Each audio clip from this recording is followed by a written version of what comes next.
22 जानेवारीला अयोध्येतल्या राम मंदिरात रामलल्ला विराजमान होणार आहेत. त्यासाठी देशातल्या अनेक मान्यवरांना आमंत्रण दिलं गेलंय. देशातल्या निरनिराळ्या भागातून राम मंदिरासाठी, प्रभू रामासाठी वस्तू येत आहेत. वृंदावनातून राम मंदिरासाठी श्रीकृष्णाची बासरी, महाराष्ट्रातून लाकूड अशा निरनिराळ्या वस्तू अयोध्येला पोहोचल्यात. 108 फूट लांब 3500 किलोची 45 दिवस चालणारी उदबत्ती ही अयोध्येच्या दिशेने रवाना झाली आहे. रामलल्लाची मूर्ती ही प्रतिष्ठापनेसाठी तयार झाली आहे.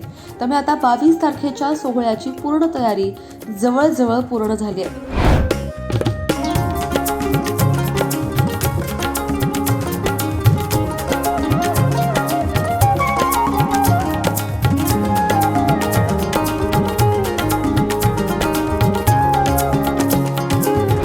पण दुसरीकडे या सोहळ्याकडे सर्व महत्त्वाच्या शंकराचार्यांनी पाठ फिरवले आहे.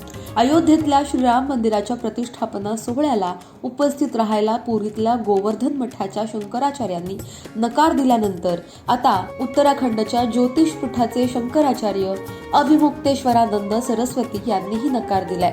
देशातल्या 4ही प्रमुख शंकराचार्यांपैकी कोणीही उपस्थित राहणार नसल्याचं त्यांनी जाहीर केलंय.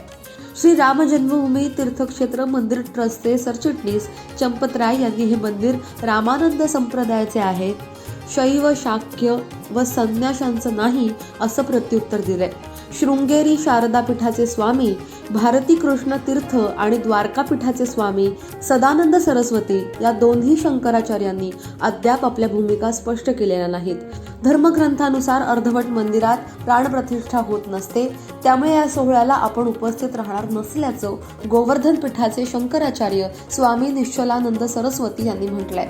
पंतप्रधानांबाबत तक्रार नाही, पण प्राणप्रतिष्ठा ही धर्मगुरूंचं काम आहे, इतरांचं नाही असंही ते म्हणालेत. यावर तुमचं म्हणणं काय? खाली कमेंट बॉक्समध्ये अवश्य कळवा आणि पाहत रहा लोकमत.